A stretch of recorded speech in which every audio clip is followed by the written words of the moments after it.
한번 따라 하실까요? 고난 속에 담긴 하나님의 약속을 기억하라. 고난 속에 담긴 하나님의 약속이 있음을 기억하라는 것이죠.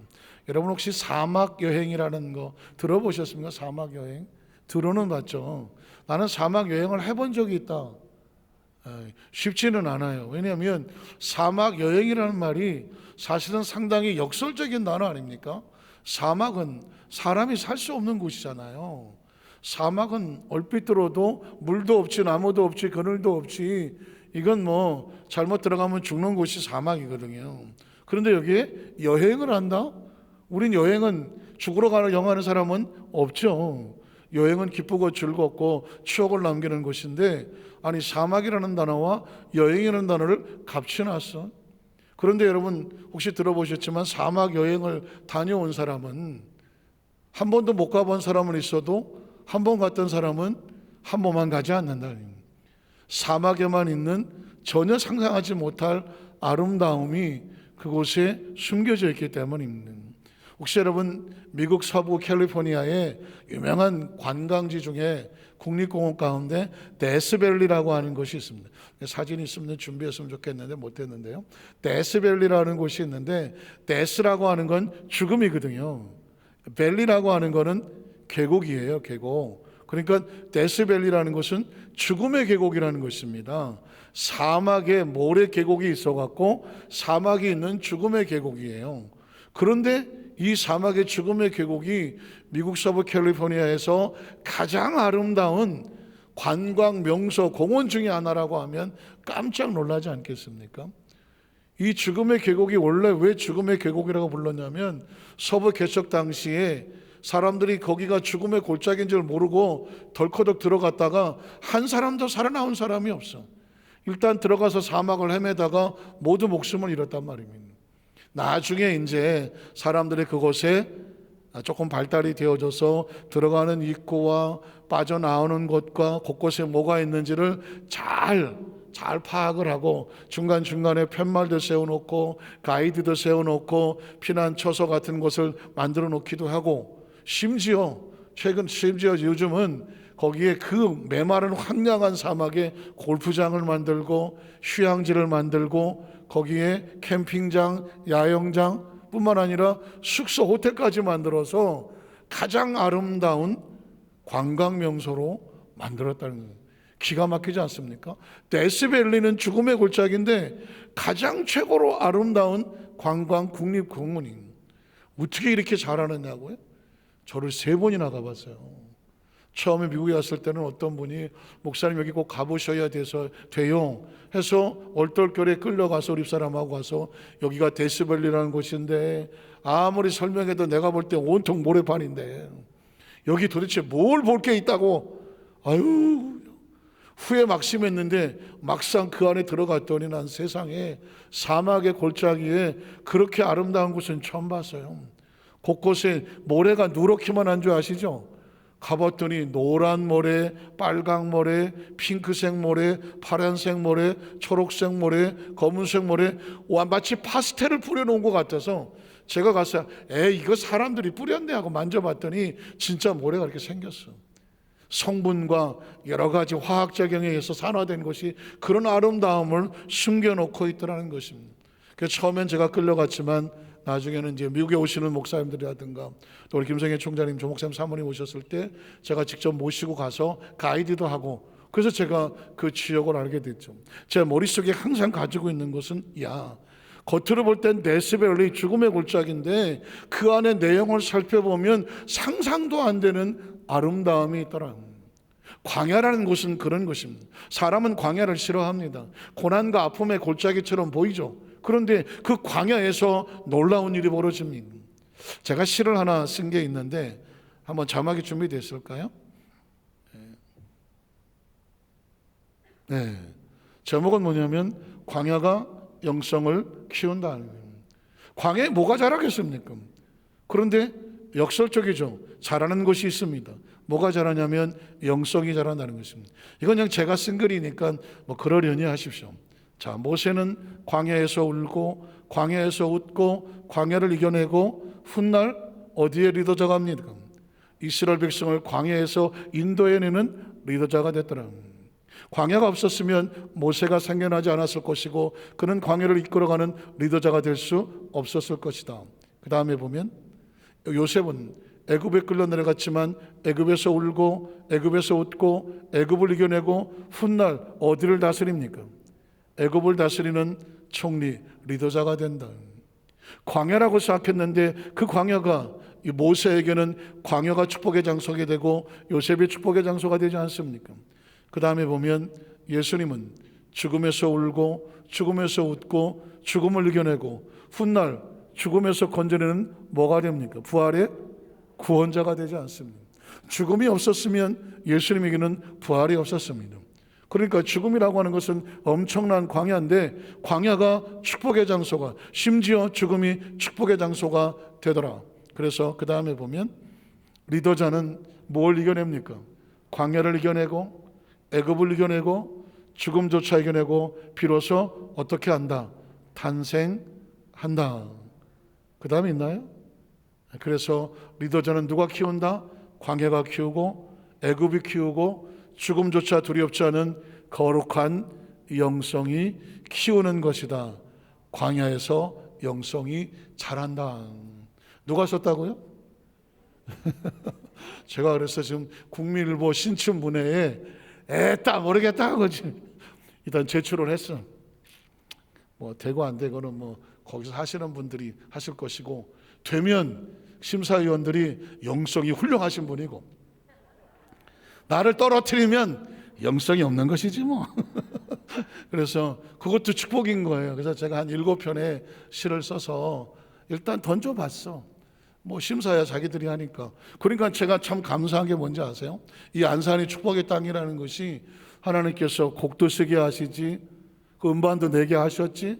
그리고 지금 제가 시집을 준비하고 있는데 한 60-70권의 시를 준비하고 있어요. 60개의 시가, 제가 목사가 시를 쓰면 무슨 시를 쓰겠어요? 다 신앙에 대한 시죠. 그래서 나중에 이게 잘 정리되면 우리 성도들 손에 하나 들게 하셔서 작고 조그매도 틈틈이 시는 작아도 볼 수 있으니까. 그래서 광야가 영성을 키운다 이런 시를 겪고 나면 어떤 생각이 드냐면 광야? 그렇게 무서운 곳이 아닌데? 광야? 그렇게 쓸모없는 곳이 아닌데? 그러면서 문득 이렇게 접근하게 되죠. 성경에 하나님께서 이스라엘 백성을 광야를 지나게 하신다면 이건 우리를 죽이려고 하는 것이 아니라 그곳에 특별한 비밀과 약속이 숨겨져 있구나. 믿으십니까? 우리 첫 번째로 그래서 광야의 고난과 약속된 하나님의 축복을 한번 살펴보자는 것입니다. 자, 신명기 8장 1절에 보면 이렇게 시작하죠. 내가 오늘 명하는 모든 명령. 머리 아픕니까? 사람은 본능적으로 자기 멋대로 살고 싶은 거예요. 자기 멋대로. 그런데 성경은 하나님께서 우리에게 이렇게 접근을 해요. 네가 원하는 대로 살지 말고 내가 오늘 너에게 명하는 명령을 가지고 살아야 돼. 이 명령을 어떻게? 너희는 지켜 행하라. 그리하면 너희가 어떻게 된다? 산다는 거예요. 하나님께서 우리에게 명령을 주실 때는 뭐 하시려고 주시는 거예요? 살리려고 주시는 거예요. 하나님을 접근할 때 하나님이 우리에게 어떤 것을 행하든 어떤 말씀을 행하든 어떤 것을 우리에게 요구하시든 또 어떤 것을 행하라고 지시하시든 그건 우리를 뭐 하시려고 하는 거다? 살리려고 하는 거예요. 하나님은 우리를 살리려고 하기를 원하시지 하나님은 우리를 죽이려고 하지 않아요. 그래서 하나님께서 어떤 일이 벌어질 때 지금 당장 내가 불편하고 당장 내가 좀 익숙하지 않고 당장 내가 그게 무슨 뜻인지 모르겠고 당장 왜 나를 이곳에 이런 곳에 이런 일을 당하게 하지? 라고 하는 생각이 부딪히다고 하더라도 우리 여도수 만산교회 성도들은 본능적으로 하나님 날 어떻게 하시려고 하는구나? 살리려고 하시는구나. 너희가 살고 그 다음에 어떻게 해야 돼? 겨우 먹고 사는 게 아니라 뭐 해야 돼? 번성해야 되지. 번성해야 돼. 하나님이란 분 자체가 우주 만물을 창대하고 번성하게 지켜 행하신 분인데 하나님의 스케일은 뭐냐? 하나님을 만나면 번성해라. 믿으십니까? 여러분 그렇지 않습니까? 저와 여러분도 누군가 나를 만나면 그 사람이 나 때문에 절망해서 죽기를 원합니까? 실망해 죽기 원합니까? 나를 만나서 그 사람이 꿈이 생기고 비전이 생기고 나로 인하여 그 사람이 도전을 받고 나로 인하여 영향을 받아서 목사님 때문에요 다시 힘이 났어요, 용기가 났어요, 다시 내가 길이 열렸어요. 그러면 그게 얼마나 감사해요. 그게 얼마나 중요한 거냐고요. 여러분도 마찬가지. 여러분이 삶을 살아가면서 다른 사람을 살리는 영향력을 미치는 통로가 되기를 주의 이름으로 축복을 합니다. 왜 그러느냐? 하나님의 속성이 그래. 하나님을 만나면 살리고 그리고 번성하고, 그 다음에 야훼께서 너희 조상들에게 맹세하신 땅, 하나님이 약속하신 것, 조상들에게 맹세했지만 조상들은 세상을 떠나도 하나님은 그와 그 자손들에게 그 약속을 뭐 하시더라? 행하시더라. 믿으십니까? 행하시더라는 거예요. 그러니까 하나님은 자신이 약속하신 것을 행하셔서 그 땅을 너희가 들어가서 뭐 할지어다? 차지할지어다 합니다. 오늘 이 자리에 앉은 우리 중고등부 학생들이 성찬 예배라고 와서 있는데 나는 앉아있는 자체만 봐도 그냥 고맙고 감사해. 왜 그런지 아십니까? 저도 벌써 나이가 이제 이렇게 되고 세상을 이만큼 살았고 살다가 봤는데, 내가 이제껏 살면서 내가 받은 최고의 축복은 뭐냐? 어려서 교회에서 예수 믿고 자란 거야. 그때는 아무것도 모르고 정말 억지로 끌려다니기도 하고, 목사님이 설교를 하셔도 뭔 말인지도 모르겠고 앉아서 대입다 낙선하고 앉았고 저거 언제 끝나나. 목사님은 설교하셔도 나는 얼굴은 쳐다봐도 여기다가 뭐 쓸데없는 낙선하고 앉았고 뭐 친구들하고 끼끼 웃고 다녔고 했을지도 몰라. 그러나 분명한 것은 교회 안에서 자랐어. 교회 안에서 자랐고 그것이 나에게 힘들고 어렵고 때로는 불편하고 예수 믿는다고 친구들 조롱도 받고 예수 믿는 것 때문에 친구들하고 놀러 마음대로 어디 가서 담배 피러도 못 가고 술 처먹으러도 안 가고 그 답답하고 힘들었을지도 모르고 너는 교회 다니니까 오지 말라고 왕따도 당했지만 세월이 지나서 보니까 지금 여기 있으면서 내 인생에 최고로 잘한 건 뭐냐? 최고의 축복은 뭐냐? 하나님이 나를 붙잡고 있었던 거거든요. 그래서 만들어가는 거예요. 우리 중고등학생들 보면 한편은 답답하기도 하고 한편은 불쌍하기도 해. 어쩌다가 저기 가서 끌고 앉아있나. 힘들겠지.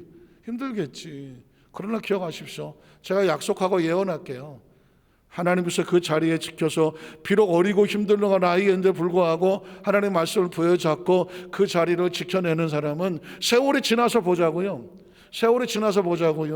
때로 근처도 못 갈 엄청난 인물이 되어 있을 수 있어요. 왜냐하면 하나님이 만들면요, 하나님이 만들어 놓으면 세상이 상상을 못해요. 상상을 못한다니까요. 저는 그렇게 우리 친구들을 보는 거예요. 중고등부 학생들은 그 자리에서 하나님과 관계 속에서 하나님의 약속을 믿고 하나님 앞에서 한번 살아봐라. 목사라서 얘기하는 것이 아니라 신앙의 선배, 인생의 선배로서 말하는 건데 살아봐라. 하나님께서 어차피 그 인생은 하나님 만들어 가실 것을 내가 확신한다. 왜냐하면 하나님은 지금 네 조상들에게 해놓은 거, 할머니 할아버지 해놓은 거, 엄마 아빠에게 해놓은 거 내가 너와 내 자손들에게 들어가서 그것을 뭐하게 만들 거기 때문에, 차지하게 만들 거기 때문에. 그 다음 절에 보면 네 하나님 야훼께서 40년 동안에 내게 광야길을 걷게 하신 것, 여기까지 들으면 짜증나지 않습니까? 아니 고속도로 아스팔트 길을 가도 시원찮은데 왜 광야길을 걷게 한 걸? 그것도 그냥 잊어버리지 말고 기억하래. 고난, 아픔, 상처, 눈물, 지나온 과거 속에 있었던 왜 나한테 이랬을까? 그걸 가만히 기억해 봐라. 그것 때문에 네가 자존심도 상하고 낮춰주며, 또 그 다음 절에 보면 그런데 그게 뭐냐? 시험한다. 이 시험이라는 것은 함정이 아니야, 트랩이 아니야, 템테이션이 아니야, 무너뜨려서 죽이려고 하는 것이 아니라 테스트하게 하는 거예요. 운전면허 시험을 치러서 이 시험을 통과해야 면허증을 발급해서 차를 운전할 능력을 주는 것처럼, 그게 검증이 되는 것처럼 이 가나안 땅이라는 약속의 땅, 하나님의 그 엄청난 것을 주려고 하더라도 그걸 네가 감당할 수 있을지 자격증을 시험하는 거예요. 이 광야라고 하는 이 험난한 길을 걸어가는데도 불구하고 여기에 절망하고 좌절하고 무너지지 아니하고, 그럼에도 불구하고 끝끝이 네가 하나님의 약속을 붙잡고 설서 견뎌낼 수 있는 그 힘이 있는지를 보는 거예요. 그 힘이 있어야 뭘 할 수가 있느냐? 더 큰 것도 맡길 수가 있어. 어떻게 생각하십니까? 여러분의 집에 아무리 좋은 차가 있다고 해, 내 새끼가 너무 이뻐, 야, 네가 운전해봐. 할 수 있습니까? 없습니까? 못하지. 자식이 귀할수록 차를 맡기지 않지. 언제까지 기다립니까? 그 자녀가 성장을 해서 운전면허 시험을 통과를 하고 운전을 잘 해서 그 차를 마음껏 움직일 수 있을 때 비로소 네가 한번 운전해봐라. 맡기는 거지. 세상에 어떤 부모가 야, 나 너무 이쁘다. 난 정말 너 진짜 없으면 너 없으면 죽을 것 같아. 어머 이뻐. 차 네가 운전해봐. 그런 부모 있습니까? 그건 그 자식을 죽이는 길이지. 어떤 거든지 덜썩 준다고 해서 축복이 아닙니다. 감당할 수 있어야 축복입니다. 그 감당하는 걸 테스트하는 걸 뭐라고 말한다? 시험한다고 말한다. 네 마음이 어떠한지, 그 명령을 지키는지 지키지 않는지 뭐 하고 싶어요? 알고 싶어요. 하나님은 저와 여러분에게 없어서 못 주는 게 아니네요. 감당할 수 있는지를 알고 싶어서 감당할 것만큼만 맡기시고 싶어하는 건, 그걸 뭐라고 말한다? 그걸 축복이라고 말하는 것입니다.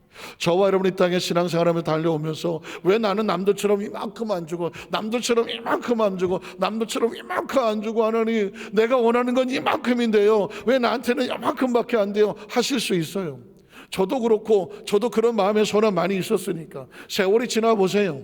내가 감당할 수 있을 만큼 받는 게 그게 축복이야. 많은 사람이 감당할 수 없을 만큼 받았다. 그것 때문에 깔려 죽거나 시험 들어 죽거나 교만해서 죽거나 그것 때문에 실패하는 길이 너무나도 많아요.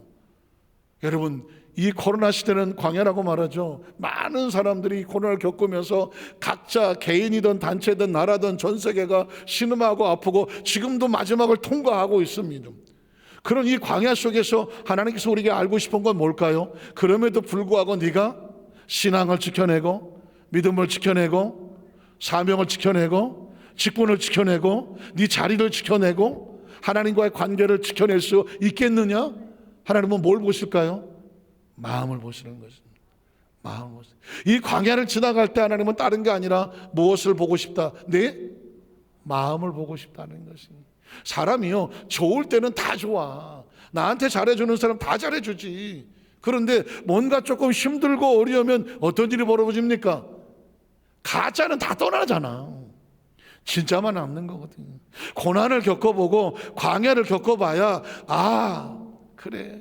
속담에도 내 주머니에 돈이 가득하면 사돈의 팔촌의 머슴의 조카의 온 동네 사람들이 다 쫓아와. 내 주머니에 돈 떨어져 봐. 옆에 쥐새끼도 한 마리 안 붙어. 옆에 얻어먹을 거 없다고. 그때 비로소 깨닫게 되지. 진짜는 따로 있구나.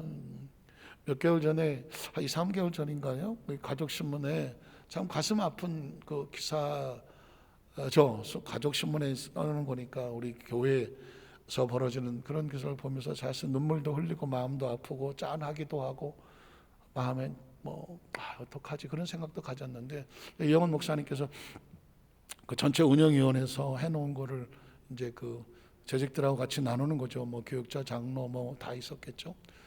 이게 교구에 이제 교구별로 성도들을 파악을 해봤더니 이 코로나를 지나는 가운데에 3분의 1이야. 재직을 일반 성도 말하는 게 아니에요. 재직의 3분의 1이 현장 예배를 드리지 않아요. 재직의 3분의 1이 11조를 안 해요.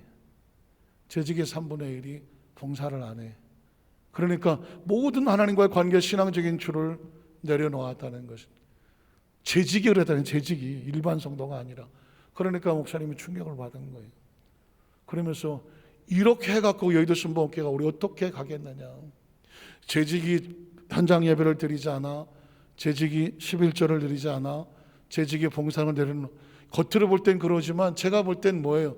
그들의 마음이 어떤 이유인지 모르지만 식었거나 굳었거나 움직이지 못하거나 주저앉았거나 그 광야라는 그 상황 속에서 무너져 내린 것밖에 안 보입니다. 그래서 여의도 순복음교회를 다시 하려고 하면 다시 훈련을 받고 믿음 가진 사람을 찾고 다시 마음을 가져야 된다. 그러면서 철저하게 훈련을 하고 이렇게 이런 마음을 가진 사람을 내년에 다시 교회 여러 가지 직책을 맡아야 될까? 절대 그럴 수 없다. 그런 내용이 가족신문에 있었어. 가족신문은요, 저도 봤으니까 전 세계에 나가는 거거든요. 한편으로는 이 정도까지 여기다가 다 쓰셨을까? 반대로 생각하면 혹시라도 그 내용을 읽는 사람들 속에서 이거는 내 얘기인가 보구나. 내가 지금 여기서 모든 사람, 너도 안 나고 나도 안 나가는데 그럼 너도 안 나고 나도 안 나가는데 나라고 별 수 있어? 혹시라도 어떤 이유와 핑계를 가지고 해서 하나님 앞에 가장 먼저 지켜내야 될 믿음의 사람들이 신앙이 무너질까봐, 믿음이 무너질까봐, 코로나 광야라는 그 장애를 지나가면서 그들이 장애물로 인하여 하나님과의 관계 속에서 멀어져 나갈까봐, 굳어져 나갈까봐 하나님께서 지금 우리에게 이런 것을 통하여 그러면 안 된다는 메시지로 저에겐 들켜지더라고요. 사랑하는 성도 여러분, 지금 이 시대 속에서 우리는 하나님과의 관계 속에서 뭐가 필요하냐면, 모든 사람이 그럴듯할 만한 상황 속에 그럴 수 있다고 할지라도 하나님의 사람들은 적어도 저와 여러분은 어떻게 한다? 사명을 지키고 믿음을 지키고 감사를 지키고 은혜를 지켜서 광야를 지나도 뭐하지 않는다? 변질되지 않는다. 광야를 지나도 변질되지 않는다.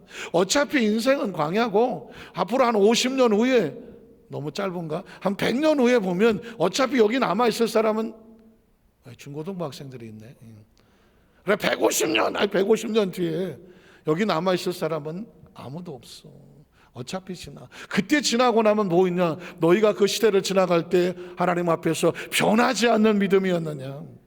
아니면 좋을 때는 정말 열심히 있는 것 같지만 힘들 때는 주저앉아 있는 믿음이었느냐? 나는 광야를 지나게 하면서 내 마음이 어떤지를 알고 싶다라는 것입니다.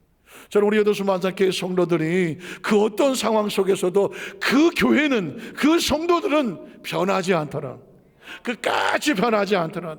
세상의 풍조는 나날이 갈려도 그 사람들의 믿음은 변하지 않더라. 그 어떤 것도 그 사람의 믿음에 영향을 줄 수가 없었더라. 믿었더라. 그런 신앙의 고백을 하나님께 인정받기를 주님의 이름으로 축복합니다. 그래야 거기다가 뭐 할 수 있느냐? 하나님이 뭘 올려놓을 수가 있어. 복을 주실 수가 있다니까. 오늘 신명기 8장 3절에 보면 너를 낮추시며 너를 줄이게 하시며 또 너도 알지 못하면 내 조상들도 알지 못하던 만나를 내게 먹이신 것은, 사람은 모르만 사는 게 아니야. 너그러만 사는 게 아니야. 이 하나님의 입에서 나오는 모든 말씀으로 사는 줄을 너로 알게 하셔야 한다. 광야를 지나면서 그래, 내 생명은 세상의 요행과 재수와 조건을 사는 게 아니었어서 이 광야 속에서 지켜가시는 하나님의 말씀으로 살아간다고 하는데, 우린 말씀을 뭐로 믿는다? 하나님의 약속으로 믿는 거지. 여러분, 광야를 지나가도 하나님 나를 여기서 죽이는 것이 아니라 살고 번성하게 하신다. 약속이 있으니까 이 광야 시에서도 믿음을 지키는 거지. 어려워도 믿음을 지키는 거지. 사람이 배신해도 하나님의 약속을 믿고 견디는 거지. 사람들에게 상처와 아픔을 받아서 막 정말 내가 모든 게 주저앉고 싶어서도 내 목숨을 사람에게 맡기지 않았으니까, 내 목숨을 하나님의 약속에 맡겼으니까 약속을 붙잡고 견디는 거지. 왜냐하면 내 운명과 내 삶은 사람에서 좌우될 그런 가치 없는 존재가 아니거든. 하나님의 약속이 붙잡고 있는 존재잖아요. 그래서 여러분, 계속해서 약속은 우리를 이렇게 축복합니다. 40년 동안에 너를 내버려 뒀느냐? 아니다. 네가 연단과 고난과 광야를 지난 것 같았지만 하나님은 내 의복이 헤어지지 않게 했고 내 발이 부르트지 아니하게 했고, 또 그 다음 절은 너는 사람이 그 아들을 징계함 같이 내 하나님 아버지 너를 징계하신 줄 마음에, 이 징계는 나는 제 마음에 좀 들지 않아요. 누가 번역을 어떻게 했는지 모르겠지만 징계는 잘못했을 때 징계하는 거지. 하나님께서 그 마음을 테스트하는 거죠. 그래도 변하지 않는지 교육과 훈련을 받는 게 하는 거죠. 그래서 부모가 자식을 징계합니까? 교육하고 훈련하지. 아직 준비됐는지 하는지 그걸 알고 싶어 하는 거지. 자, 어쨌든 하나님께서 너를 테스트하고 징계할 마음에 생각하고 네 하나님 야훼의 명령을 지켜서 그 길을 따라가며 그를 경외해라. 그 시험에 통과해라. 그럼 어떻게? 원래 광야에서 끝내는 게 아니라 더 좋은 걸 주려고 준비하고 있거든. 그럼 뭘 주려고 준비할까요? 그 다음 절에 보면 내 하나님 야훼께서 너를 어느 땅에 이르게 해? 광야에 이르게 합니까? 아름다운 땅에 이르게 합니까? 아름다운 땅. 목적은 광야가 아니야. 아름다운 땅이 목적이야. 이 땅에 들어갈 수 있을지 광야를 통해 보는 거야. 여기서도 네가 변질되지 않는다면 이 땅을 맡길 수가 있어. 근데 네가 여기서 변질되면 내가 이 땅을 너에게 줄 수가 없어. 왜? 좋을 때만 할렐루야하고 힘들면 뭐 변질돼 버리면 이걸 어떻게 맡기느냐. 그래서 하나님은 궁극적으로 너를 아름다운 땅에 이르게 하시나니 그곳에 가보면 골짜기든지 산지든지 시내와 분천과 샘이 흐르고 밀과 버리의 소산지요 포도와 무화과와 석류와 감람나무와 꿀의 소산지다. 너는 하나님께서 사막에서 굶어 죽으라는 게 아니야. 네가 먹을 것에 모자람이 없을 것이며 내게 아무 부족함이 없는 넉넉하게 젖과 꿀이는 땅이 될 것이며 그 땅에 가만히 봤더니 돌인 줄 알았더니 철광석이고 산에 봤더니 황량한 줄 알았더니 그곳에 구리와 동이 가득한 동을 캘 수 있어. 네가 먹어서 배부르고 네 하나님 야훼께서 이거 뭐 못 쓰는 땅인 줄 알았더니 들어갔더니 옥토를 내게 씀으로 말미암아 하나님이 나로 이런 축복을 주셨구나 찬송하게 하리라는 것입니다. 그러니까 인생의 삶 가운데 혹시 광야를 만나고 고난을 만나고 시련을 만나고 난 여기서 끝이 난가, 난 재수도 없고 운도 없고 나는 어쩌다가 이런 부모를 만나고 자식을 만나고 형제를 만나고 난 왜 이렇게 나는 도와줄 사람이 없나, 세상에 절망하고 무너지지 마라. 하나님을 만난 하나님의 백성이라고 하면 하나님이 우리를 궁극적으로 사막에 버려두지 않는다니까. 하나님께서는 아름다운 땅으로 인도하실 것이고 심지어 그게 사막인 줄 알았는데 가만히 봐라, 거기 굴러다니는 돌은 철광석이고 그걸 조금 파봤더니 거기에 구리가 나올 것이고 움직여봤더니 거기에 샘이 솟구치게 될 것이고 굶어 죽는 줄 알았더니 거기서 먹는데 부족함이 없게 만들어줄 것이고 사람들은 뭐 험악한 땅이라고 놀라서 도망을 치고 나가버린지 모르지만 가만히 쳐다봐라, 거기는 젖과 꿀이 흐르는 옥토가 될 것이라는 것입니다. 그러니까 눈으로 보는 것을 절망 좌절 낙심하지 마라. 하나님의 섭리와 은총은 환경에 있지 아니하다. 네 마음만 확인이 되면 나머지는 어떻게 내가 옥토로 너로 풍성하게 하겠다는 것입니다. 자, 그러고 보면 두 번째로, 그래? 신앙의 광야와 사막은 우리의 절망이 아니라 그 속에 하나님 약속된 축복이 있다. 그러면 무슨 소망을 갖게 되냐면 메시아의 고난과 약속된 하나님의 축복의 모습을 보게 됩니다. 왜냐하면 사람들은 겉으로 힘들면 자꾸 평가하고 그 사람 틀렸어 절망하려고 하거든요. 이 메시아가 처음 이 땅에 오실 때 화려하게 막 빛과 번쩍하게 막 금띠를 두르고 군대를 들고 이렇게 나타나지 않거든요. 초라하고 나약하게 나타나거든요. 한번 볼까요? 이사야 52장 13절로 15절에 보면 보라 내 종이 형통하리니 밭들어 높이 들려서 지극히 원래 메시아는요, 내 종은 메시아예요. 형통하고 밭들어 높임을 받으며 지극히 존귀하게 될 존재가 메시아야. 그런데 그 다음 절에 보면 원래 모습이 어떻게 오냐면 그 모양이 타인보다 피투성이로 상하고 멸시받아서 그의 모습이 사람들에게 볼품없이 상하였으므로, 그래서 많은 사람들이 그에 대해서 메시아가 뭐 이래 이렇게 한단 말이에요. 그런데 나중에 봐라, 그 메시아는 그 다음 절에 보면 사람들을 놀라게 할 거야. 그가 나라들을 놀라게 할 것이며 왕들은 그 메시아로 말미암아 입이 다물어서 할 말이 없어져 그들의 입을 봉하게 될 것이다. 이는 그들이 아직 그들에게 전파되지 아니한 것을 볼 것이요 듣지 못한 것을 메시아를 통하여 깨달아다. 지금 당장 메시아가 고난을 당하고 상처를 당하고 멸시를 당한다고 해서 그를 버려진 존재라고 생각하지 마라. 그 메시아의 고난 속에 담겨져 있는 세상이 깜짝 놀랄 비밀이 약속되어 있다. 그게 바로 이제 이사야 53장에 가면 나오는 것입니다. 우리가 전한 것을 누가 믿었느냐? 야훼 팔이 누구에게 나타났느냐? 사람들은 그를 바라보니 주 앞에서 자라나기를 연한 순과 같고 조그만 새싹과 같고 마른 땅에서 나온 뿌리 같아서 베베 꼬이고 말라 비틀어서 고운 모양도 없고 그리고 풍채도 없고 우리가 보기에 흠모할 만한 누가 저런 사람을 메시아라고 흠모하는 아름다운 것이 전혀 없었다는 것입니다. 그리고 오히려 그는 멸시를 받았고 사람들에게 버림까지 받았고 간고를 많이 겪었고 질병과 고통을 알아.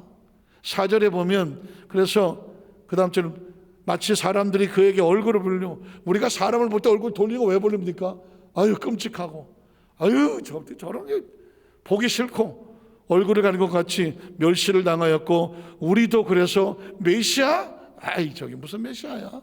귀히 여기지 않았다는 것입니다. 사실 저는 이 부분을 볼 때마다 어느 한 스님이 생각이 나요.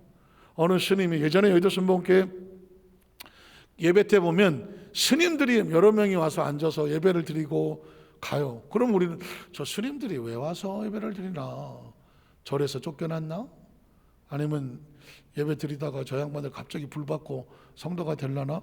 유심히 쳐다본 적이 있었는데, 그 중에 한 사람이 그런 얘기를 한 적이 있어요. 아, 더 이상 난 교회 안 나간다. 가서 들을 게 없다.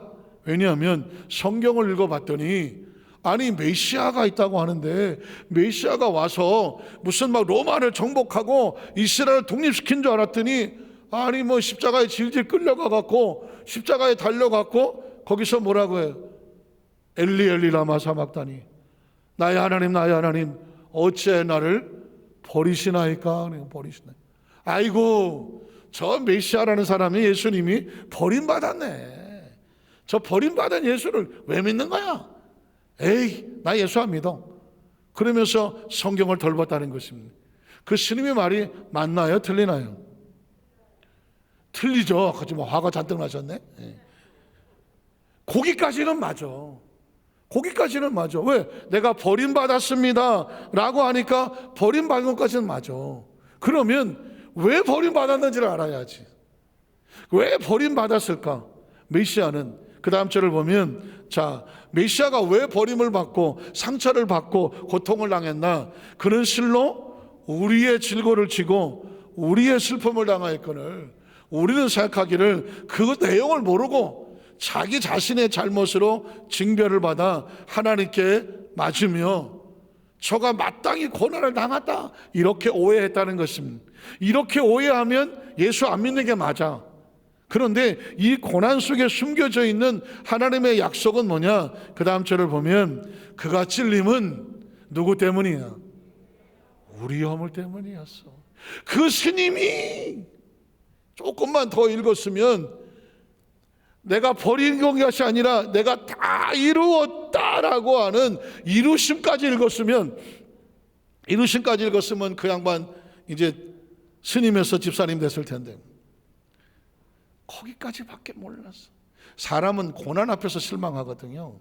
광야에서 무너집니다. 그런데 내용을 보면 고난과 광야와 메시아의 시련 속에서도 숨겨져 있는 게 있어. 그가 찔림은 우리의 허물 때문이야. 그러면 그가 찔림으로 우리의 허물을 대신해 찔렸으면 우리가 찔릴 일이 있어요, 없어요? 우리가 찔림 당할 것을 대신 찔리신 거고, 그가 상함은 우리의 죄악 때문이니 우리의 죄 때문에 우리가 상함을 다해야 되는데 그가 상함을 대신 받아주시는 거예요. 그걸 뭐라고 말해? 대속이라고 말해요. 그 다음 절을 보면 그가 징계를 받아 그 때문에 우리가 평화를 누려, 우리가 받을 징계를 그가 대신 받음으로 우리가 평화를 누리고, 그가 채찍에 맞음으로 우리가 나음을 입었어. 그러니까 그가 나를 대신해 채찍에 맞았다고 믿는 순간 우리에게 치료가 임하게 되는 것입니다. 믿으십니까? 계속 성경은 이어집니다. 우린 다 양 같아서 그릇 행하여 각기 제 길로 지 마음대로 갔거늘 야훼께서는 우리 모두의 죄악을 그에게 담당시키셨으니, 저와 여러분의 죄악을 그에게 담당시키셨으니 우리가 죄 있는 자입니까? 죄가 없는 자입니까? 죄가 없는 자가 됐어. 그래서 의인이란 뭐냐? 한 번도 태어나서 죄를 짓지 아니한 상태로, 마귀의 정죄와 참소를 받지 않는 상태로, 하나님의 보좌 앞에 담대히 나갈 수 있는 상태, 이 세 가지를 의인이라고 말해요. 그런 의인은 어떻게 됐느냐? 하나님께서 우리의 죄악을 그에게 담당시키셨기 때문입니다. 그 다음 절을 보면 야훼께서 그에게 상함받게 하시기를, 예수님이 오다 가다 얻어 걸려 재수 없이 그런 것이 아니라 하나님이 세상을 이처럼 사랑하셔서 독생자 예수를 주셨어. 온 인류를 구원하여 약속대로 살리시리니 이 약속의 징표로 예수님에게 이 상함 받기를 원하셨고 질고를 당하게 하시기를 원하셨고 그의 영혼을 제물로 드리기를 원하셔서 그래서 그가 씨를 보게 되며 약속의 씨앗과 약속의 날들은 기어질 것이며 또 그의 손으로 야훼께 기뻐하시는 뜻을 어떻게 성취하시리로다. 예수님은 그래서 억지로 끌려가서 십자가에 달린 것이 아니라 스스로 십자가에 올라가 몸짓고 피 흘려 죽으심으로 말미암아 자기 백성들의 죄를 건져내시고 내가 다 이루었다, 다 이루었다 기쁨과 만족으로 성취하셨다. 그 다음 절에 보면 11절은 그래서 그가 자기 영혼에 수고한 것을, 자신이 애쓰고 수고한 것을 보며 뭐하게 여겼다? 만족하게 여길 것이다. 여기까지 읽어야 그 스님이 이름도 모르겠지만 집사님이 됐을 텐데 중간에 포기한. 사랑하는 성도 여러분, 그의 처절한 아픔의 고난은 누구 때문인 거예요? 저와 여러분을 대속하기 위한 구원의 사랑인 겁니다.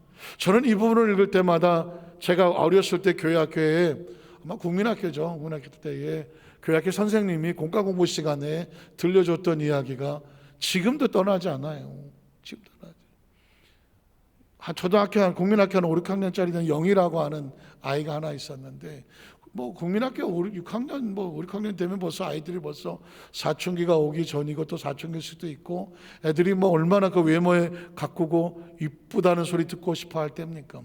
그런데 안타깝게도 이 아이의 엄마는 얼굴이 흉측하여, 아빠는 돌아가셨는지 얼굴 기억도 모르고 얼굴이 흉측하여 머리에 두건을 쓰고 얼굴도 막 수건으로 가리고 시장 자판에서 물건을 팔아서 겨우 그걸로 먹고 살아가는 그런 집안이었습니다.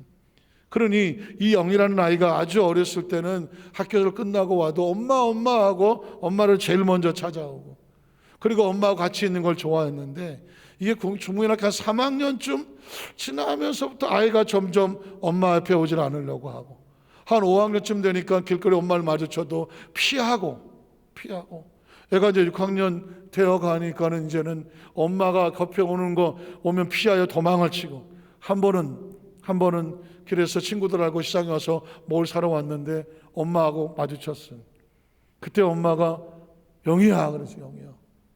그때 친구가 야, 저 아줌마가 너 불러. 그랬더니 아, 나 모르는 아줌마야. 그러면 휙 하고 도망을 가버렸어요. 그 모습을 바라보니 엄마가 얼마나 마음이 아팠겠습니까? 집에 돌아왔습니다. 엄마도 말을 안 하고 영희도 말을 못합니다. 영희는 영희대로 얼마나 또 엄마한테 미안했겠어요. 영희가 이렇게 말합니다. 엄마 미안해. 그러면서 울면서 얘기를 합니다. 그런데 엄마 얼굴은 왜 이렇게 괴물 같아? 엄마 얼굴은 왜 이렇게 흉측해? 나는 친구들이 엄마 얼굴 볼까 봐 난 너무 나는 힘들어. 길에서 나 엄마 만날까 봐 나 피해 다녀. 다음에 엄마 얼굴 만나면 내 이름 부르지 마. 난 친구들한테 엄마가 엄마인 걸 난 말하고 싶지 않아. 그러면서 엄마를 원망하면서 펑펑 웁니다. 그때 그 엄마의 마음은 어떻겠어요? 그 엄마가 깊은 장롱 속에서 앨범을 하나 꺼냅니다. 영희야, 이거 봐봐. 엄마 얼굴이 원래 이렇지 않았어. 거기에는 너무 잘생기고 예쁜 청년과 처녀가 있는 것처럼 보여요. 애가 보니까는 이게 무슨 엄마 얼굴이야? 아, 거짓말하지 마. 이건 너를 낳아준 아빠 얼굴이야. 난 아빠 몰라. 그때 이제 엄마가 얘기를 하는 거예요. 네가 어렸을 때에 엄마 아빠가 시장에서 장사를 했어. 그리고 잠시 너를 아줌마한테 맡겨놨다가 다시 방에 놓고 엄마가 물건을 가지러 온 사이에 그만 불이 났어. 예전에 혹시 기억하십니까? 불도 많이 났어. 어렸을 때는 전기 누전 뭐 이런 걸로 인해서 판잣집도 많고 초가집도 많았는데 불이 났어. 그 소식을 듣고 시장에서 뛰어가 보니 이미 벌써 뭐 지붕이고 뭐 다 타기 시작하는데, 그때 엄마 아빠는 계산할 틈도 없어. 지금 그냥 뛰쳐들어갔고 엄마는 아이를 끌어안았고 아빠는 엄마 뒤에서 위에서 지붕에 떨어지는 것을 막았어. 나오는 도중에 석가래가 떨어져서 아빠는 그 석가래에 맞아 쓰러져서 나오지를 못했고, 나는 그 아빠를 돌아볼 틈도 없이 너를 가슴에 끌어안고 위에서 떨어지는 그 불똥 하나도 네 얼굴에 튀지 못하게 하려고 온 얼굴로 온 몸으로 막아서 너를 겨우 끄집어내고 쓰러졌어. 나중에 병원에서 깨어보니까 내 얼굴이 이렇게 됐어. 다행히 너는 얼굴에 티 하나 상하지 않은 것, 그게 나의 기쁨이었어. 엄마가 이렇게 흉측하게 된 것은 그 화재 때문에 그렇고, 아빠는 너를 구하다가 그 현장에서 돌아가셨어. 그 얘기를 하는 동안에 영희가 깜짝 놀랐습니다. 자기가 그렇게 예쁘고 오르고 그런 모습이 되어진 것이 아빠의 죽음, 엄마의 그 피투성이로 온몸으로 막았다는 사실을 알게 되면서 이 아이가 눈물을 푹푹 흘립니다. 그리고 이렇게 말합니다. 엄마 미안해. 엄마가 세상에서 제일 이뻐. 엄마가 세상에서 제일 이뻐. 여러분 어떻게 생각하십니까? 엄마가 세상에서 제일 이뻐. 진짜 이쁜 얼굴은 그런 얼굴이에요. 그 흉측하고 괴물 같은 얼굴은 광야 같을 수도 있고 진짜 정말 사막 같아 보고 싶지도 않고 끔찍할 수도 있어요. 그러나 그 속에 흐르고 있는 자신을 위해서 목숨을 내어놓은 사랑을 기억한다면 진짜 아름다운 사랑은, 아름다운 얼굴은 사랑이잖아요. 사랑. 어떤 교회에는 교회 십자가를 띄워버립니다. 아니 저 십자가, 저 저주의 형틀과 저 끔찍한 저주 형틀의 십자가를 왜 걸어놓냐고. 십자가를 강대상에서 띄우고 교회에서 십자가 없는 교회도 여러 있어요. 저도 동의합니다. 그 저주의 형틀과 사형틀과 같은 그 십자가를 왜 그 꼭대기에다 달고 교회 안에다 왜 갖다 놓는 거야 그거. 아니 당장 떼어버리고 싶지. 근데 그렇게 못해. 저 십자가에서, 저 끔찍하고 흉측한 사형틀에서 바로 저와 여러분을 위해서 피 흘려 쏟아나온 사랑이 절절해. 저 십자가에서 피 흘린 사랑 때문에 우리가 죄악에서 건져냄을 받았기 때문에, 그 죄인의 몸에서 의인의 몸이 되었고, 저 십자가에서 피 흘린 처절한 사랑 때문에 가난과 저주에서 우리가 대속을 받았으면, 그 처절한 피 흘림 때문에 사망에 갇혀질 존재가 영원히 사는 영생이 저 십자가에서 흐르고 있어. 흉측해 보이고 꼴사나워 보이고 보고 싶지 않아 보여도, 영희 엄마 얼굴처럼 흉측해 보여도 그 얼굴에서 그 사랑의 흔적이 흘러나고 그 얼굴이 내 얼굴을 살린 거거든. 십자가는 그런 거거든. 사랑하는 성도, 십자가를 모양으로 보는 게 아니에요. 십자가는 상징이 아닙니다. 십자가는 폼도 아니고요, 간판도 아니에요. 십자가는 처절하게 하나님께서 우리를 향하여 어떻게 우리를 사랑하고 건져내시는지 사랑의 표적이거든요. 말씀을 정리를 합니다. 우리가 오늘 성찬을 뗄 때에, 성찬은 조그만 떡덩어리고 조그만 잔이에요. 그게 그게 뭘 얼마나 대단하겠어. 그냥 겉으로 보면 의미 없어요. 뭘 요만한 걸 주고, 그리고 매달 한 번씩 하면 이거는 뭐야 찾아주는 거 아니, 이렇게 생각한다면 이 성찬은 아무 의미가 없어요. 조그만 떡덩어리고 조그만 잔이지만 거기에 처절하게 우리는, 이건 내가 너를 위해서는 나의 살이고 나의 피야, 사랑이거든. 그러니까 저와 여러분의 신앙생활 수십 년을 한들 그게 무슨 의미가 있어? 절절한 하나님의 사랑이 내 속에서 느껴지지 않으면 신앙은 액세서리야. 그냥 신앙은 껍데기라니까요. 40년 50년 살 신앙, 그게 뭐 어쨌다는 거예요. 진짜 중요한 것은 그 사랑이 내 속에 절절하게 느껴져서 그 은혜가 감사해서, 그 은혜가 감사해서 가장 아름다워 보여야 그 조그만 떡덩어리가, 조그만 잔이, 그 십자가가 하나님과 내 관계 속에 주어지는 모든 신앙의 모습이 그 사랑의 의미를 생각하고, 그래서 감사하고 귀하고 눈물이 나야 그게 신앙이에요. 그게 신앙. 눈물이 마르고 감사가 마르고 그 속에서 뜨거운 하나님에 대한 사랑의 느낌의 반응이 마른다면 그냥 종교야, 종교. 오늘 세우도스 모란산교회 성도 여러분, 이 말씀을 가슴에 새기면서 저와 여러분이 이 땅에 살아 존재하는 동안 천국 가는 그 순간까지, 마지막 순간까지 우리의 처절하고 절대한 하나님의 은혜에 대한 감사의 눈물이 누구의 눈물을 흘리게 할까요? 하나님의 눈물을 흘리게 하겠지. 그 코로나 시대 힘들고 어려운 가운데서도 믿음 지키려고 몸부림치고, 신앙 지키려고 몸부림을 치고, 사명 지키려고 몸부림을 치고, 모두가 주저하는 가운데도 꿋꿋이 일어서려고 몸부림을 치는 그 모습을 보면 하나님이 어떨 것 같아? 눈물 나지.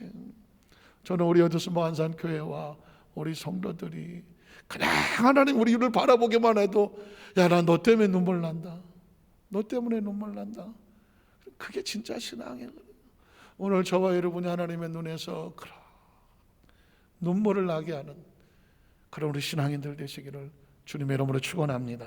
기도하겠습니다. 전능하신 하나님 아버지,